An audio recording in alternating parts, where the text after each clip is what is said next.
अस्सलाम वालेकुम व्यूअर्स। आज की वीडियो में दो अहम मोटरवे प्रोजेक्ट्स को डिस्कस करने जा रहे हैं जिनकी रिसेंटली अप्रूवल हुई है SIFC से, जो कि फेडरल गवर्नमेंट का एक हाईएस्ट फोरम है जहां से प्रोजेक्ट्स की फ़ाइनल अप्रूवल होती है।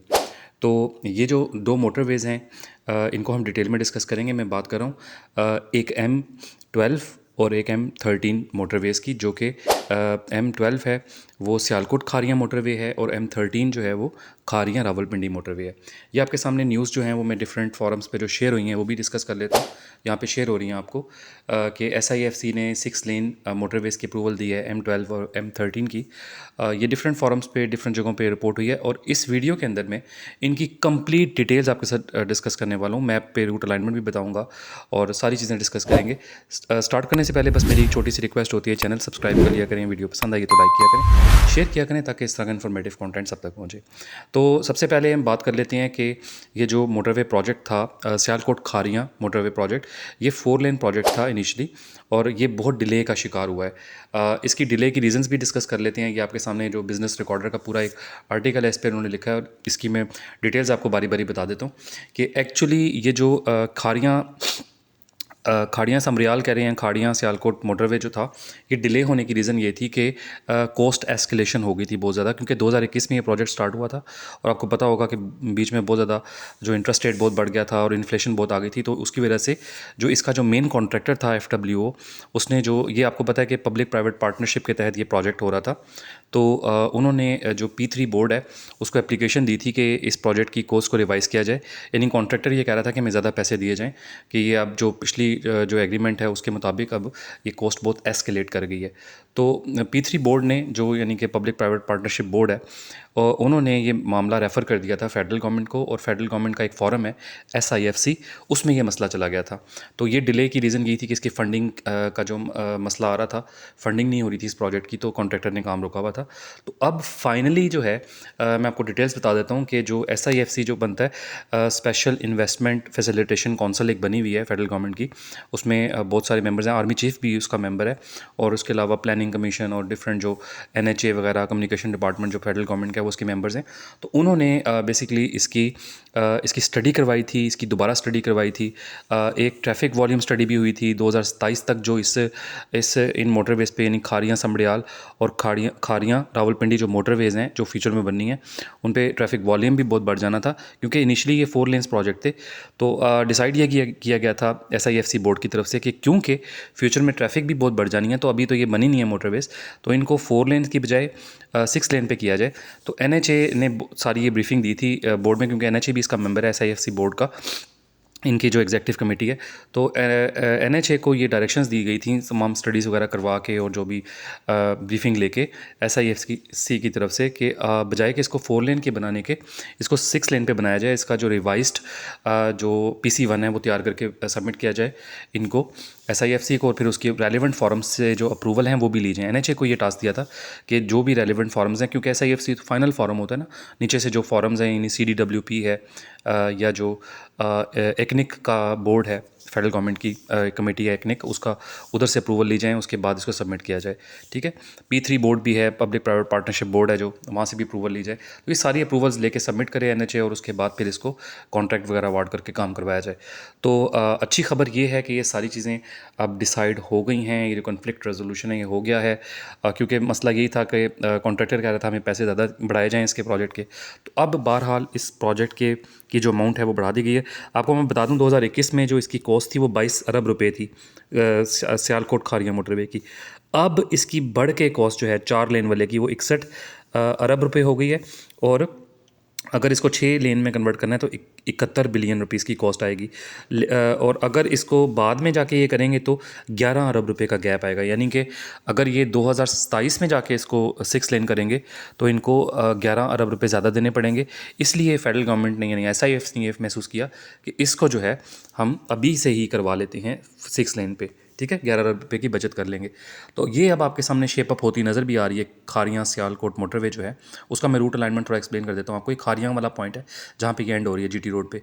यहाँ से ये जो शेप अप होती है आपको ये ब्राउन रंग की जो बेल्ट आपको नज़र आ रही है, ये रोड है, ये जो मोटरवे है जो अब शेप अप हो रही है, यानी काम शाप हुआ हुआ है इस पर, ग्राउंड वर्क यानी अर्थ वर्क हुआ हुआ है। ये आप देखते जाएँ, ये सारी जो है इनमें जहाँ तक काम हो चुका हुआ है, अर्थ वर्क की बात कर रहा हूँ क्योंकि अभी सिर्फ अर्थ वर्क हुआ है, अभी इस पर और कोई एक्स्ट्रा काम, कोई एक्स्ट्रा वर्क नहीं हुआ हुआ। ये देखें इंटरचेंज भी बना आपको नज़र आ रहा है ना यहाँ पे, ये गुजरात, ये पीरू शाह के पास जो एक इंटरचेंज बनना है, ये वो है। यहाँ तक ये वाला जो पॉइंट है, ये जलालपुर जट्टा से थोड़ा पहले पॉइंट एक आता है, यहाँ तक जो है अभी कंप्लीट हुई है।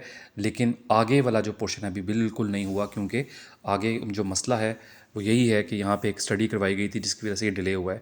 ठीक है, लैंड एक्विजिशन के भी कुछ मसाइल हैं, यानी कि लैंड बाइंग का भी कोई इशू चल रहा है।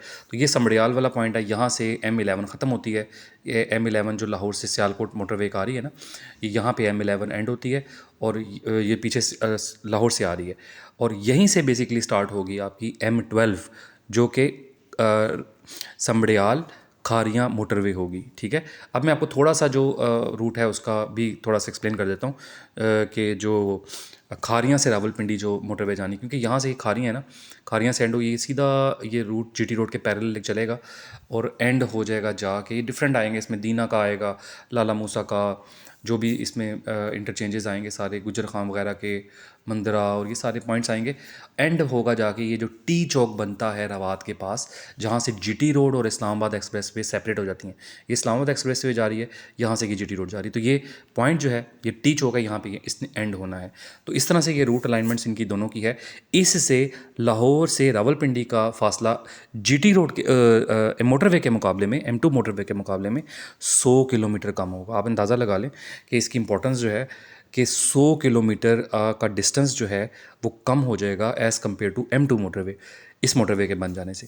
और इसकी एक वजह बनाने की ये भी बताते हैं कि क्योंकि बहुत ज़्यादा पॉपुलेटेड एरियाज़ हैं GT रोड के अक्रॉस, तो उनको कोई एक्सेस नहीं थी मोटरवे की आसान। वैसे तो अब माशाल्लाह से बहुत सारी एक्सेस मिल गई हैं। अभी रिसेंटली लिल्ला इंटरचेंज जो M2 का मोटरवे का है, वहाँ से झेलम का जो पॉइंट है GT रोड पे, वहाँ तक एक मोटर जो एक्सप्रेस वे बन रही है वो भी अनकरीब बन जाएगी। तो उससे जो है एक उन इलाकों को मोटरवे M2 की एक्सेस मिल जाएगी। एक तो बड़ा ज़बरदस्त एक ये रूट है, मतलब अगर किसी ने मोटरवे के थ्रू इस्लामाबाद लाहौर जाना है तो उनके लिए आसानी हो जाएगी। लेकिन फिर भी इसके बावजूद भी ये मोटरवे जो M12 और M13 बनाई जा रही हैं, बहरहाल अपनी अपनी इनकी सिग्निफिकेंस हैं। इसमें कुछ जो मेरे नॉलेज में आया है, कुछ इस्टेब्लिशमेंट का भी दबाव है, क्योंकि ये प्रोजेक्ट्स जो हैं आपको पता है कि FWO इसका मेन कॉन्ट्रैक्टर है। जो M12 और M13 के जो M13 का तो कॉन्ट्रैक्ट अभी नहीं हुआ, M12 जो सियालकोट खारियाँ मोटरवे है इसका तो कॉन्ट्रैक्ट हुआ था ना, FWO इसको बना रहा था। तो उनकी ही बेसिकली ये डिमांड है कि इसको 6 लेन भी किया जाए और आगे और भी मोटरवे जो है वो M13 भी बनाई जाए। तो बहरहाल जो भी हम समझते हैं कि इसमें चीज़ें हैं वो आपके सामने में रियलिटी सारी रख दी है कि ये डिलेज़ जो हैं इसके होने की वजह यही थी कि इन्फ्लेशन थी, और उसका फैक्टर की वजह से कॉन्ट्रैक्टर कह रहा था पैसे बढ़ाए जाएँ। और ये प्रोजेक्ट जो था ये PSDP से नहीं हो रहा था। ये जो PSDP जो आपका फेडरल गवर्नमेंट का जो डेवलपमेंट बजट होता है, ये उससे नहीं हो रहा था। ये इमरान खान की गवर्नमेंट में आपने देखा होगा बहुत सारे प्रोजेक्ट्स पब्लिक प्राइवेट पार्टनरशिप में उन्होंने करवाए थे इमरान खान साहब ने, तो जिसकी वजह से डिलेज़ भी हुए हैं प्रोजेक्ट। ये है तो एक बहुत अच्छा तरीका कि आप गवर्नमेंट इसमें कोई स्टेक नहीं रखती, गवर्नमेंट की जो फंडिंग है वो कम होती है, प्राइवेट सेक्टर को ऑफ़र की जाती है कि वो डेवलप करके जो पैसा भी कमाए, ख़ुद भी कमाए, और गवर्नमेंट ऑफ पाकिस्तान को भी इसका फ़ायदा होता है, क्योंकि 10-20 साल की जो भी कंसेशन एग्रीमेंट होता है उन के साथ, जो इन्वेस्टर है या जो भी कॉन्ट्रैक्टर है उसके साथ, वो 20 साल के लिए लीज़ पे चला जाता है उसके पास, बाद में फिर गवर्नमेंट ऑफ पाकिस्तान की वो प्रॉपर्टी बन जाती है। तो इससे फ़ायदा तो गवर्नमेंट ऑफ पाकिस्तान को है, लेकिन इसमें डिलेज़ आते हैं, इसमें हमेशा हर्डल्स आती हैं, क्योंकि गवर्नमेंट वही प्रोजेक्ट्स में इंटरेस्टेड होती है जिसमें वो पैसा खुद खा सकें। आपको अंदाज़ा है, बखूबी अंदाज़ा है पाकिस्तान में जो काम होता है कि गवर्नमेंट हमेशा उन प्रोजेक्ट्स में इंटरेस्टेड होती है जिन प्रोजेक्ट्स में किक बैक्स और ये चीज़ें वो खुद ले सके। पब्लिक जो मनी है उसमें से पैसा लेना आसान है, प्राइवेट इन्वेस्टर जो पैसा लगा रहा है वो तो उसने खुद लगाना है ना, क्योंकि 80-90% जो पैसा है पब्लिक प्राइवेट पार्टनरशिप के प्रोजेक्ट्स में वो कॉन्ट्रैक्टर यानी जो इन्वेस्टर है वो लगाता है। और 20 साल वो कमाई करता है और फिर गवर्नमेंट ऑफ पाकिस्तान को प्रॉपर्टी ट्रांसफ़र हो जाती है। तो इसमें गवर्नमेंट के खाने पीने का इंतज़ाम कम होता है, इसलिए गवर्नमेंट इसको प्रेफर नहीं करती। हर्डल्स आती हैं, ब्यूरोक्रेटिक हर्डल्स भी आती हैं और भी आती हैं, जिसकी वजह से प्रोजेक्ट्स डिले होते हैं। यही वजह है कि पब्लिक प्राइवेट पार्टनरशिप के जितने प्रोजेक्ट्स पाकिस्तान में अब तक हुए हैं वो बहुत डिलेस का शिकार हुए हैं। इमरान खान की सोच अच्छी थी, उसने ये पब्लिक प्राइवेट पार्टनरशिप के तहत काम करवाने की कोशिश की थी, लेकिन बहुत सारे उसने किए भी थे पब्लिक प्राइवेट पार्टनरशिप पे, लेकिन डिलेस का शिकार हुए। यही वजह है कि इमरान खान गवर्नमेंट में जो सक्कर हैदराबाद मोटरवे डिलेस का शिकार है। मैं कल की वीडियो में सक्कर हैदराबाद मोटरवे की भी अपडेट देने वाला हूँ आपको, 1-2 दिन में, बल्कि मैं अपलोड कर दूंगा वीडियो, तो उसके वाले से भी बहुत बड़ी अपडेट मेरे पास है, वो भी शेयर करूँगा।